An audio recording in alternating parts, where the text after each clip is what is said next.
Hello, everybody. Good evening, and welcome to this Gradely webinar. It is so amazing to have you all here with us, and we're discussing very important issue.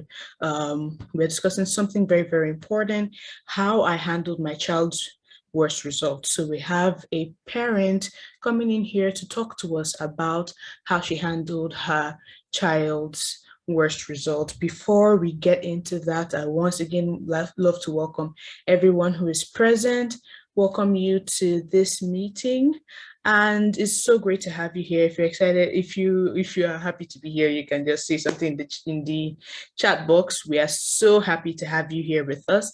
Our guest is joining us shortly. Before we start talking about the issue of today, before she starts talking to us about how she helped her child through his worst results, I want to tell you what we are currently doing at Gradely. And right now we are launching a back to school offer. We want to help you take your children back to school in style. And with this, we're giving a discount off of our yearly plan. This means that instead of paying 15,000, you get to pay 10,000, and your child will be very well assisted and helped through their time in this session. Thank you so much, everybody, for joining. We're going to meet our guest speaker in just a minute. Thank you once again. Our guest is Barrister Joyce Opaleye. She's going to tell us a bit more about herself once she comes up, but she is a mother of 3 and she is a lawyer. She has accomplished so much with her life, and her kids are all grown now, so she has a wealth of experience to share with us, and as well as help us through this particular topic. Hello, Barrister Joyce. Good evening. Hello, everyone. Good evening. Good evening. It's lovely to have you here with us. Thank you. Thank you for having me here. All right, everybody. So we're starting now. So just as through through this session, you can send in your questions in the chat box. We also have a time after this, after she shares with us, she's going to be able to take some questions. You can always unmute your microphone and ask, or send it into the chat box, and we'll be ready to take all your questions and any content that you may have. All right, Barrister Joyce, I think that first we would like for you to introduce yourself a bit, tell us a bit more about yourself. Okay, well, like he said, my name is Joyce Opaleye. I'm a lawyer and I'm a pastor. Okay. I'm married also to a pastor, and I have 3 children that I can say are grown up now. I have 3 children. I currently practice law and assist my husband in the ministry, Word Assembly, here in Lagos. All right, thank you so much. So as you're aware, we're discussing how you helped your child when with his worst result, how you handled your child's worst result. So do you want to give us a little background on this? Do you want to tell us, like, give us from the beginning, where did this all start? Well, to start with, I want to say, for every parent, we want the best for our children. Yeah. We don't want our children failing in any way. And of course, as according to our beliefs also, we know that they shouldn't fail, actually. And God's intention for their life is not to fail.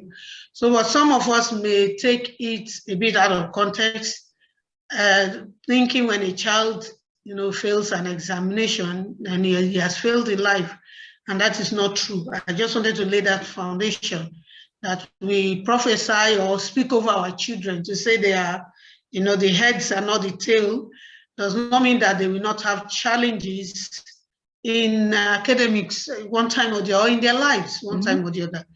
So like I said, I have 3 children, and to a very large extent, every one of them has been very good. Academically, they are all very good. So when my last born began to have some issues, it was problematic, or it was a thing of concern for us, the parents. And this all started, when he was in his 11th grade, I think. He was in his 11th grade. And no, he was in his 10th grade. We noticed that he had a lot of online classes, and there was a lot of work for him. Back there, what they do, the children are really, really occupied. After classes, they have a lot of other things to do, in their clubs, in one thing or the other. Extracurricular. And then he would finish extracurricular activities. Then he will finish from there, and then he goes to his after school, where he stays until about 6 p.m. and comes back home. Meanwhile, the assignments are there for him to finish with and submit that same day. And being that he was doing a lot of online classes, he had also time for submission. When you don't submit, for instance, I remember he had this class every Wednesday. He had to submit his assignment before 12 midnight. And if he had to submit after 12 midnight, they are going to mark him over 70. And you can imagine that how the child passed with that. They are going to mark him over 70. So he began to struggle with that. Online classes means that you're going to be with your device. And for many young people, when the classes are going on, instead of going through what you're supposed to go through, you're distracted. When you are with your phone, some things always pop up and you're looking. I'm thinking that's part of it. I think he got distracted. Yeah. Apart from the fact he had his hands full with the extracurricular activities, with church also. Because like those Wednesdays, every Wednesday from school he goes to his after school. From after school, we go straight to church. We pick him from after school to church, and then we are back, about 8:39, and he has to submit his assignment by 12. So this had a toll on him, plus what I said, distractions here and there. So he wasn't able to meet up. He wasn't submitting his assignments on time, and we didn't know about it. We didn't know about it. He was just trying to handle it himself, but he could not handle it. At the end of the day, when the results started to come out, when he's supposed to go to the 11th grade, we found out that he had a lot of references. He had some references that by the time the sister checked, because the sister was in the same school with him, by the time she checked his name, she saw that instead of being, in the class of 19, which is 2019, when he was supposed to graduate, his name was already in the class of 20. So it meant that he had to repeat a year. He had already had extra year. So we talked about, of course, as parents, we were not happy. Of course. We were not happy about it, and we talked to him. He didn't even tell us when he began to have issues. Your sister is in the house with you. You wouldn't even ask her about things you do not understand, to teach you and all that. But after all said and done, we had to calm down. We had to calm down. So I think that was what really happened for him. His hands were full. The online classes that brought about distractions for him, and he was unable to tender his assignments on time. That's really troubled him. So since for his case, it looked like it was quite easy for you to identify, what was causing the problems for him. So what were the steps you then took to make sure that these problems will not repeat themselves? Well, it was actually easy to identify the problems, because at least I know that there were no hidden agendas with him, hidden agenda, with him.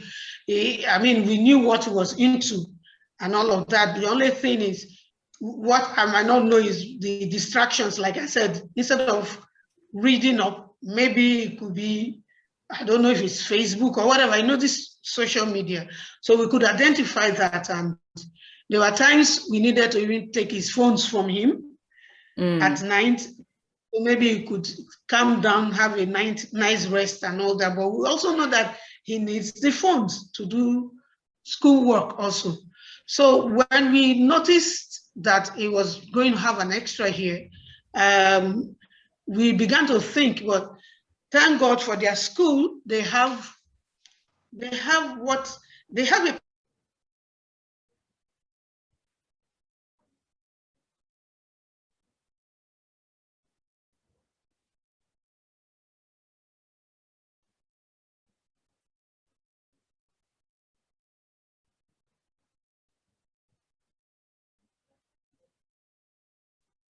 they gave them a lot of time. They didn't have the leisure that they had in their other school, in their other campus. They didn't have that leisure. So we thought about it maybe to go there. But before we could even conclude, he met with his, he sent an email to his counselor and told the counselor that he wants to be sent there. And we saw it as a very, good step on his part. He didn't wait for his parents to send him there. Now, why am I saying this? Because most people who go there do not feel good about it. Because it's as if you're going there because you have failed, because you're not coping, because a lot of things are wrong with you. So they don't want to go there. If you go there, the school is not as large as the other side anyway. But like, they are very strict, even with their dressing and everything. So when he opted for it, we were happy. We knew that then he was ready. So he actually enrolled there and got in there. And just for one semester, by the time he was almost done with his semester, they told him, he was ready. He had gotten to the extent of even graduating that year, being 2018, that he could even graduate if he completes one particular course or so, one or two. And we told him, no, you're not graduating that year, just hold on. His sister was to graduate that year, you hold on. You graduate at the right time. So once it was over, that first semester, he decided to go back to the main campus.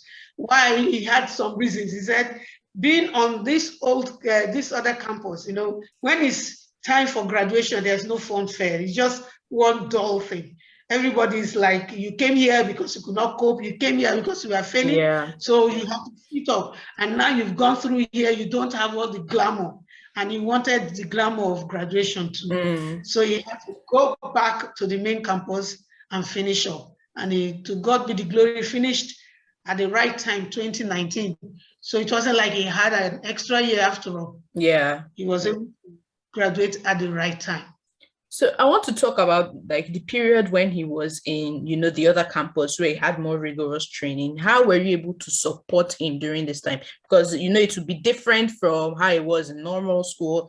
And plus the added like emotional part of it where, other people there already feel like they are less than because they're in that campus. How were you able to support him during this time? Yeah, like I said earlier, after we had been mad with him and all that, we had to speak to him. We had to let him know he's not a failure. He's a very intelligent boy. He said, you're very intelligent, you will make a success.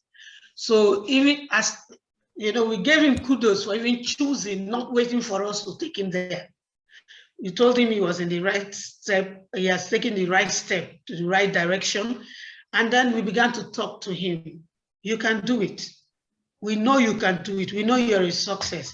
We just kept up with how are you doing your assignments, what's happening now, and all that, a little bit more involved. The sister too was more involved with him. Everybody was checking out, but reassuring him that there's nothing wrong with where he was. He just wants to catch up. Because again, like I said, it's not everybody that's in there that is struggling. Some people just want a fast track. Okay. Some people feel that at that age, they should have left high school. So they go there and they just do it very quickly and graduate. But though that was not his case, it's not everybody there that went there for a challenge. So we know he went there for a challenge. He knew he went there for a challenge, but he didn't take it bad at all. He would come home and tell us what's happening, and he was excited about it. I remember on Thursdays, they tell them dress for success. So on such days, you see them dress very formally. You could wear a suit and all of that, because we are trying to train their minds too. And we didn't withdraw him from the after school totally. Initially, we just had to ask him to stop the extracurricular activities. He was in the band, which took a lot of his time, a lot of his time. You have to stop the band. You have to face this. And of course, going over to the other school, he didn't even have time for it again. So we speak with him, reassure him, and then we also prayed for him. We prayed for him and with him. And every little success he came home to share with us, we celebrated with him. And when it was time for him to go back to the other school by the second semester, I said, why not? Please go join your mates. So he went there and graduated. I was very happy at his graduation. Yeah, I'm sure that was such a proud moment for you and him as well. Yes, it was.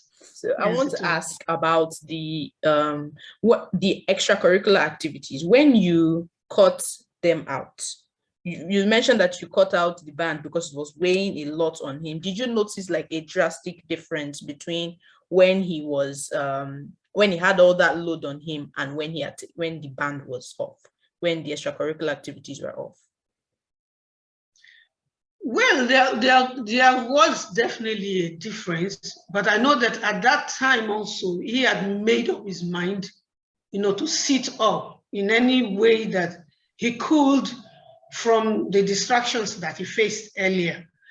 I know that the band, apart from me thinking that it was a distraction for him at that time, it was also kind of affecting his health in a way, because of maybe the positioning of his saxophone and all that.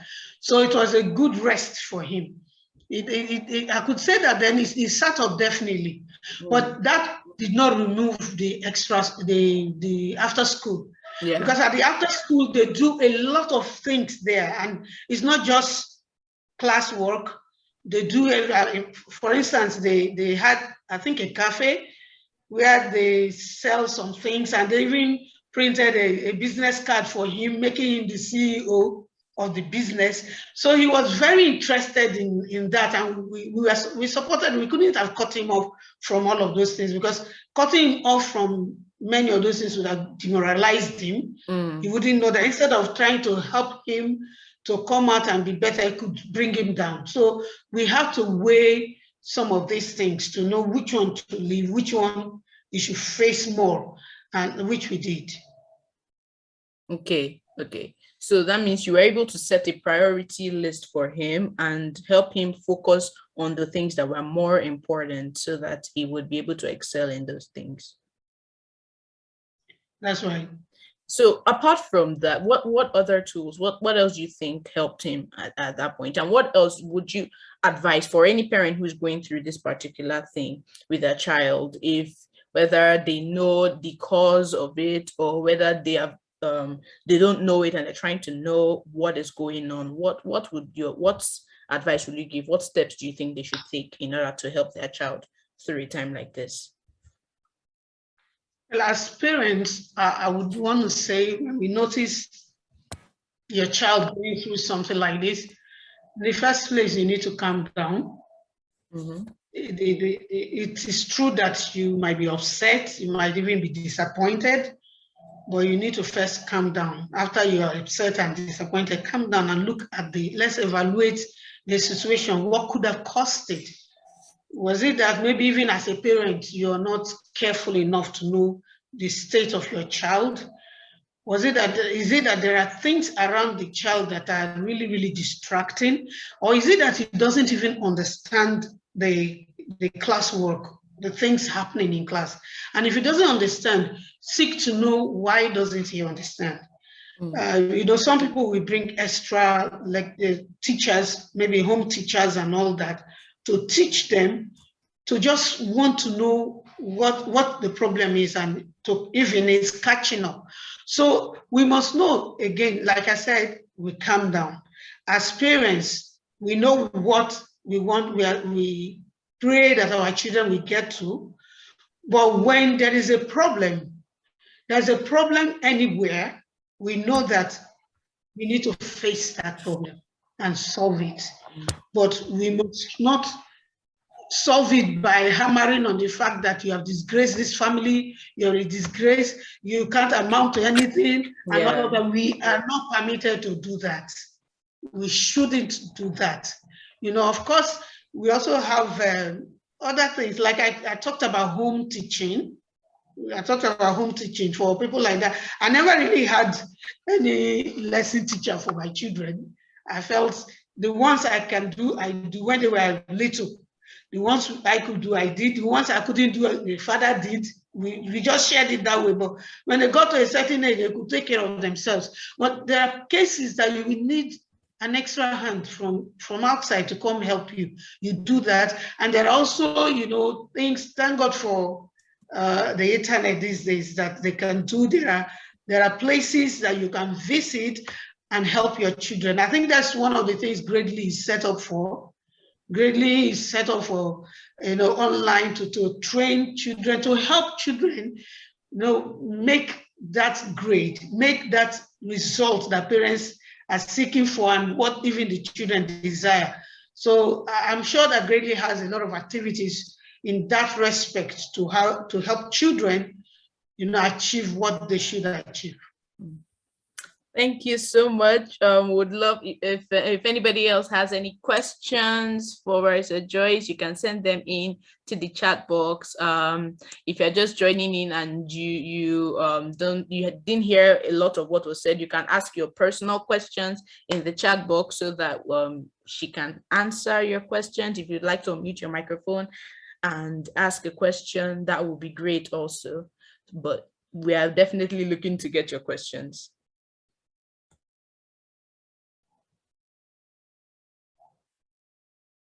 Okay.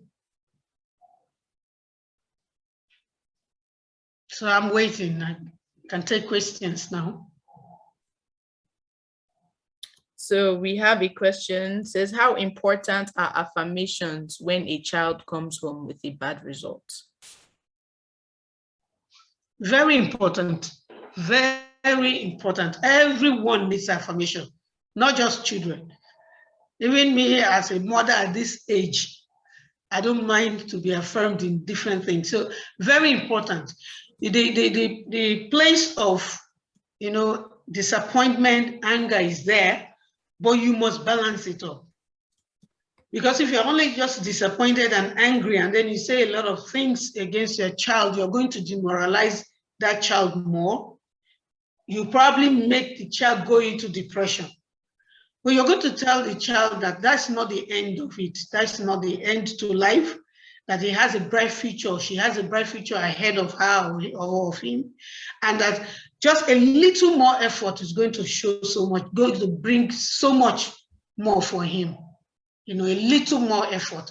So affirm him, tell him, he's an intelligent child.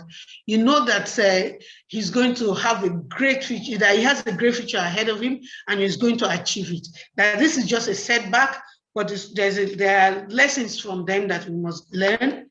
And just give him that word of affirmation, and you'll be surprised how far that will take him. It's very important. Thank you. That was a very great answer. Like Barrister Joyce was mentioning at the end, there are so many tools that you can also use to help your child when they're going through this. You don't have to do it alone, and that's what Gradely wants to help you do. To give you the tools to personalize your child's learning, to find their areas, their learning gaps, and help them, work through those gaps and give them the best result possible,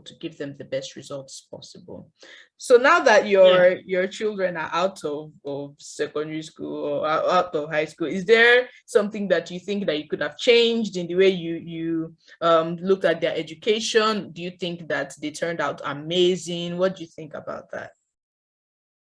Is there anything to change? As we grow older, we get wiser.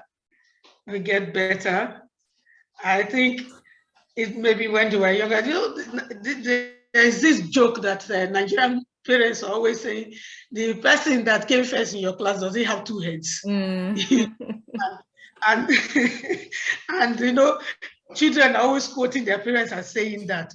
But I have learned even before now, while I like that spirit of competition, I also know that it is not only the position that matters. If the child's result is very good, forget that he's not first in class. If the child is doing well, just tell him you're doing good. So I did that a little bit. Maybe I would have done that more. But I thank God the children came out where they are not afraid of class. They're not afraid of, taking on challenges, taking on tasks. They're not afraid of it. They can face those class works and do well. They are not afraid. They came out well. And I'm grateful to God for that.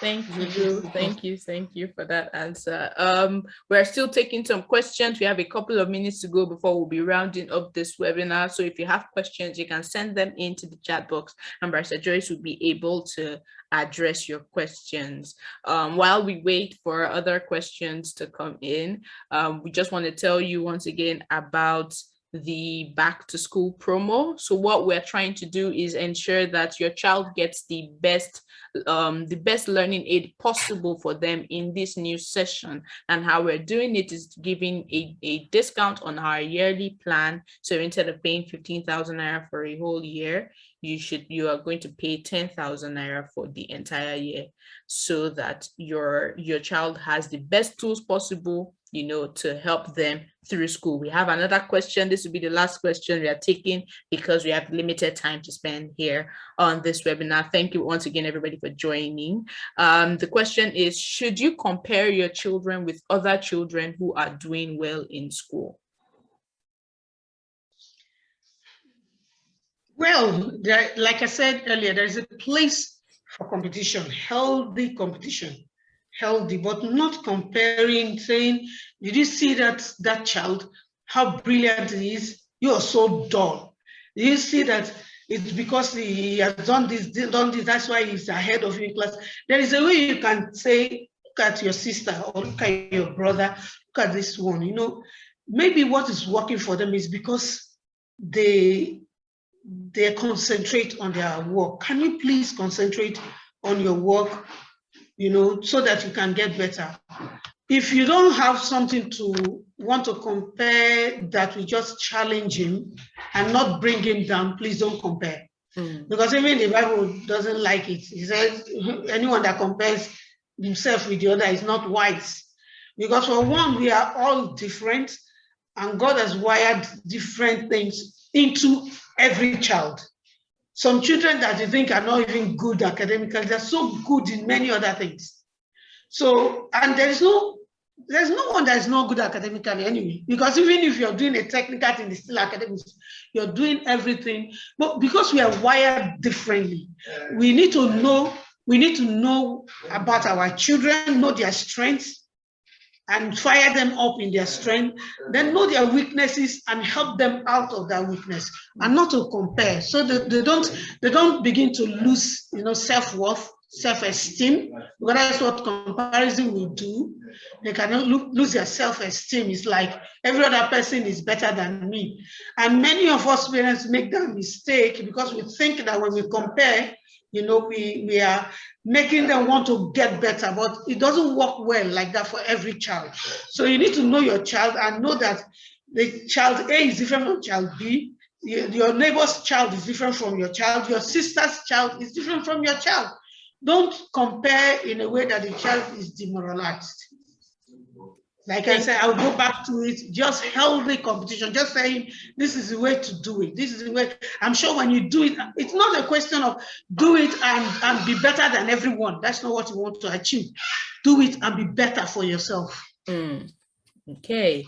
Thank you so much. That is all the time we have. This is the last question. If you can answer this question in under 30 seconds, then we can take it and then we'll close out. Said, could the teacher be among the reasons why the students are bringing bad grades home?